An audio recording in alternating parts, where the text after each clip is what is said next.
Welcome to Suman TV. నేను మీ Suman TV Nag. Mindful millionaires ఈ సిరీస్లో 13th ఎపిసోడ్ ఇది. Only for business owners. చాలామంది బిజినెస్లో లాస్ వచ్చిన తర్వాత యాంగ్జైటీలోకి వెళ్ళిపోతారు, డిప్రెషన్లోకి వెళ్ళిపోతారు, ఓవర్ థింకింగ్లోకి వెళ్ళిపోతూ ఉంటారు. అండ్ దాంతోపాటు భవిష్యత్తు కనిపించదు, ఏ విధంగా ఉండాలనేటువంటి దాని మీద అవగాహన ఉండదు. సో సడన్గా బిజినెస్లో కనుక లాస్ అయితే మన మైండ్ సెట్ని ఏ విధంగా పెట్టుకోవాలి అనేటువంటిది అండ్ ఏ ఫార్ములాను కనుక మనం ప్రాక్టీస్ చేస్తే డెఫినెట్గా దాని నుంచి ఓవర్కమ్ అవుతాము అని చెప్పడానికి ఈరోజు మనం శ్రావణ్ గారి మాటలు తెలుసుకుందాం. హలో శ్రావణ్ గారు. హలో నాగరాజ్ గారు. సో కొన్నిసార్లు మనకు తెలియకుండానంటే బిజినెస్ అన్న తర్వాత ఆటుపోట్లు అనేవి కామన్, అప్ అండ్ డౌన్స్ అనేవి రెగ్యులర్గా చూస్తూ ఉండేటువంటివే. అవును. సడన్గా ఒక మనిషి బిజినెస్లో లాస్ వచ్చిన తర్వాత మానసికంగా ఓవర్ థింకింగ్లోకి, స్ట్రెస్లోకి, డిప్రెషన్లోకి, యాంగ్జైటీలోకి వెళ్ళిపోతూ ఉంటాడు. ఎస్. ఆ సమయంలో ఒక పర్సన్ ఏం ప్రాక్టీస్ చేయాలి, ఒక స్ట్రాటజిక్ థింకింగ్ అనేది ఏ విధంగా ఉండాలి?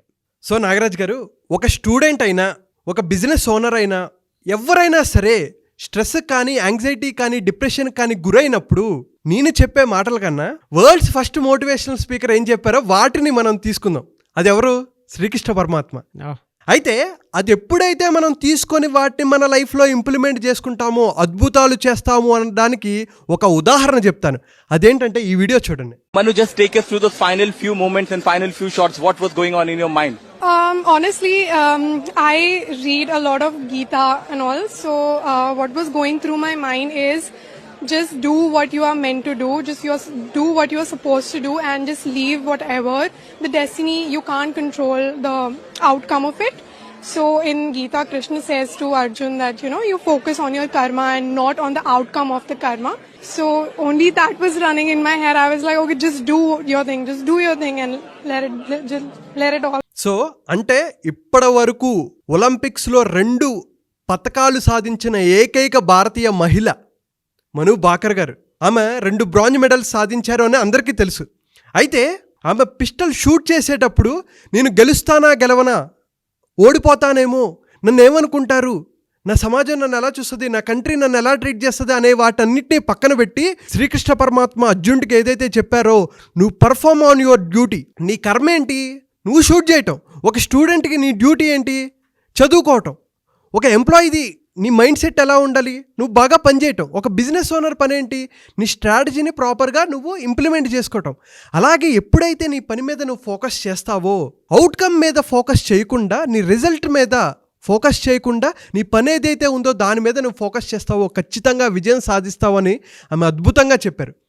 దాన్నే 2nd చాప్టర్ 47th శ్లోకాల్లో శ్రీకృష్ణ పరమాత్మ ఏం చెప్తారంటే, కర్మణ్యే వాధికారస్తే మా ఫలేషు కదాచన మా కర్మ ఫలహేతుర్భో మాతో సంగోస్తా కర్మని. అంటే అవుట్కమ్ మీద ఫోకస్ చేయకు, ఫ్రూట్స్ మీద నువ్వు ఫోకస్ చేయకు. నీ కర్మ ఏదైతే ఉందో, నీ పని ఏదైతే ఉందో దాని మీద నువ్వు ఫోకస్ చేస్తే ఖచ్చితంగా నువ్వు గెలుస్తావు అనేది.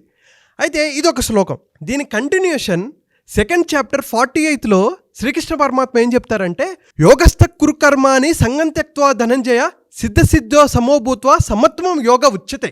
అంటే ఏంటి? సిద్ధ్య అసిద్ధ్యో. సిద్ధ్యో అంటే ఏంటంటే సక్సెస్, అసిద్ధ్యో అంటే ఫెయిల్యూర్. ఎవడైతే సక్సెస్ని ఫెయిల్యూర్ని ఈక్వల్గా చూడగలరో, మేనేజ్ చేయగలరో, బ్యాలెన్స్ చేయగలరో వాడు ఒక యోగి. అంటే ఈ 2 శ్లోకాలని మనం అర్థం చేసుకుంటే ఆమె చెప్పారు కదా, నీ పని ఏదైతే ఉందో దాని మీద నువ్వు ఫోకస్ చేసి నువ్వు బాగా చేయగలిగితే ఫలితం ఎటువైపు ఉన్నా, ఒకవేళ నువ్వు గెలిచావు విర్రవీగకు, ఒకవేళ ఓడిపోయావు కుంగిపోకు. నువ్వు గెలిచావనుకో గ్రాటిట్యూడ్గా ఉండు. ఒక బిజినెస్ మాట్లాడుకున్నామండి, మనం బిజినెస్ ఓనర్స్ కోసం చేస్తున్నాం కాబట్టి. ఒక బిజినెస్ సక్సెస్ అయింది, అది కేవలం బిజినెస్ ఓనర్ వల్ల కాదు. ఎంప్లాయీస్, ఫ్యామిలీ సపోర్ట్ ఉండాలి. ఎటువంటి బ్యాంక్ సపోర్టా, ఫినాన్షియల్ సపోర్టా, టీమ్ సపోర్ట్, ఇవన్నీ ఎప్పుడైతే ఉంటాయో, పార్ట్నర్ సపోర్ట్ ఎప్పుడైతే నీకు ఉంటుందో నువ్వు గెలుస్తావు. సో మనం మాట్లాడుకున్నట్టు సక్సెస్ ఫెయిల్యూర్. సక్సెస్ అయినప్పుడు ఏంటండి, నువ్వు గ్రాటిట్యూడ్ చూపిస్తున్నావా లేదా? నీ ఫ్యామిలీకి, నీకు సపోర్ట్ చేసేవాళ్ళు, పార్ట్నర్స్కి, నీ ఎంప్లాయీస్కి, నీ టీమ్కి, నీ కస్టమర్స్కి నువ్వు గ్రాటిట్యూడ్లో ఉన్నావా లేదా? అయితే చాలామంది విర్రవీగుతుంటారు, నా వల్లే అయింది, నేనే సక్సెస్కి కారణం అని చెప్పి నువ్వు ఎప్పుడైతే విర్రవీగుతూ ఉంటావో అప్పుడు బాగానే ఉంటుంది. దాని తర్వాత వెంటనే ఫెయిల్యూర్ వస్తుంది. ఫెయిల్యూర్ వచ్చినప్పుడు నా టీం వల్ల ఇలా జరిగింది, నా కస్టమరే ఇలా చేశాడు, నా పార్ట్నరే ఇలా చేశాడు, నా ఎంప్లాయీస్ సరిగ్గా చూడట్లేదు, లేకపోతే వీళ్ళందరూ అని చెప్పేసి బ్లేమ్ చేస్తూ ఉంటారు. ఫెయిల్యూర్ వచ్చినప్పుడు నీకు గ్రాటిట్యూడ్ ఉండదు. ఇందాక నీకు మరి సక్సెస్ వచ్చింది కదా, అప్పుడు గ్రాటిట్యూడ్గా ఉన్నావా? ఫెయిల్యూర్ వచ్చినప్పుడు బ్లేమ్ చేస్తున్నావు కదా.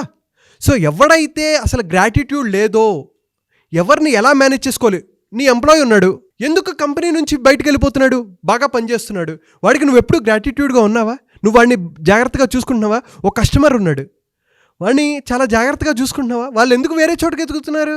నీ దగ్గర ఏదో లోపం ఉంది, నీ కర్మ నువ్వు సరిగ్గా చేయట్లేదురా అని చెప్పి వాళ్ళు చెప్తున్నారు. అది కూడా నువ్వు వినకుండా ఎంతసేపు వాళ్ళ మీద బ్లేమ్ చేసి వాళ్ళు నాకు సపోర్ట్ చేశారు అని చెప్పుకో. ప్రతి మనిషికి అబ్బా ఎప్పుడైనా కొంచెం క్రెడిట్ ఇస్తే బాగుండు అనుకుంటారు. నీ టీం కూడా అది కోరుకుంటూ ఉంటారు. నువ్వు అది ఇస్తున్నావా లేదా? నీ పార్ట్నర్స్, నా పార్ట్నర్ వల్లే నేను ఇంత స్థాయికి వచ్చాను, వాళ్ళ సపోర్ట్ ఉండబట్టే నేను ఇంతవరకు వచ్చాను, నా కస్టమర్ వల్లే ఇలా వచ్చాను, పేరెంట్స్, నా వైఫ్, లేకపోతే నా హస్బెండ్, నా పిల్లలు ఇలా సపోర్ట్ చేశారు అని నువ్వు గ్రాటిట్యూడ్తో పొంగిపోవాలి. లేదు, నీకు సపోర్ట్ లేదు, నీ కర్మలో ఎక్కడ ప్రాబ్లం ఉంది, నువ్వు సరిగ్గా బిహేవ్ చేస్తున్నావా లేదా? అది బిజినెస్లో అయినా లైఫ్లో అయినా అండి. ఎప్పుడైతే నువ్వు బిజినెస్లో సక్సెస్ అవ్వాలంటే, ఒక లీడర్గా ఎదగాలంటే నువ్వు ఒక లీడర్గా అవ్వాలి, సెల్ఫ్ లీడర్గా అవ్వాలి, నిన్ను నువ్వు కాంకర్ చేసుకోవాలి. నిన్ను నువ్వు కాంకర్ చేసుకొని ఎప్పుడు గ్రాటిట్యూడ్ ఇవ్వాలి, ఎప్పుడు బ్లేమ్ చేయాలి, వీటన్నిటిని అర్థం చేసుకొని బ్లేమ్ కన్నా గ్రాటిట్యూడ్ అనేది ఇంపార్టెంట్ అనేది ఎప్పుడైతే అర్థం చేసుకొని నువ్వు సపోర్ట్ చేస్తావో నువ్వు కూడా ఒక నాయకుడిగా ఎదుగుతావు. ఒక ఎంటర్ప్రినర్ అంటే ఎవరు? 10 మంది ప్రాబ్లమ్స్, సమాజంలో ఒక ప్రాబ్లమ్ని ఐడెంటిఫై చేసి దానికి సొల్యూషన్ ప్రొవైడ్ చేసి ప్రజల్ని ముందుకు తీసుకెళ్లేవాడు ఒక ఎంటర్ప్రినర్, ఒక లీడర్ లాంటివాడు. అటువంటి వాడు సరిగ్గా ఉంటే కంట్రీ సరిగ్గా ఉంటుందండి. సో అటువంటి వ్యక్తిగా నువ్వు ఉండాలంటే బ్లేమ్ కన్నా గ్రాటిట్యూడ్తో నువ్వు ముందుకు వెళ్తే, నీ పక్కన వాళ్ళందరినీ సపోర్ట్తో నువ్వు ముందుకు వెళ్తే ఖచ్చితంగా అనుకున్న లక్ష్యాన్ని సాధిస్తావు. ఓవర్ థింకింగ్, స్ట్రెస్, యాంగ్జైటీ ఇవన్నీ పక్కన పెట్టి ఈ ఓవర్ థింకింగ్ నుంచి ఎప్పుడైతే క్లియర్ థింకింగ్ వచ్చి కాన్ఫిడెంట్గా ముందుకెళ్తావో అనుకున్న లక్ష్యాలు సాధిస్తారు. 100% కరెక్ట్ అండి. నిజంగా లాస్లో ఉన్నప్పుడు ప్రతి ఎంప్లాయీని ఒక్కసారి పిలిచి మీటింగ్ పెట్టి ఎక్కడెక్కడ లోపాలు ఉన్నాయని చెప్పేసి చెప్తే, ఒక్కొక్కళ్ళ దగ్గర నుంచి వచ్చేటువంటి ఫీడ్బ్యాక్ కనుక ఏ ఓనర్ అయినా సరే తీసుకోగలిగితే, అంటే చాలా మందికి ఈగో ఉంటుంది. మీరు అహంకారం అండి, అసలు మామూలు అహంకారం కాదు. ఈగోతోనే డ్రైవ్ చేస్తూ ఉంటావు కంపెనీని. ఈగోతో నువ్వు ఒక బిజినెస్ ఓనర్గా నువ్వు 10 మంది చేత పనులు చేయించుకోవాలంటే నీకు ఈగో ఎలా ముందుకు తీసుకెళ్తుంది? నిన్ను అహంకారం నిన్ను ఎలా ముందుకు తీసుకెళ్తుంది?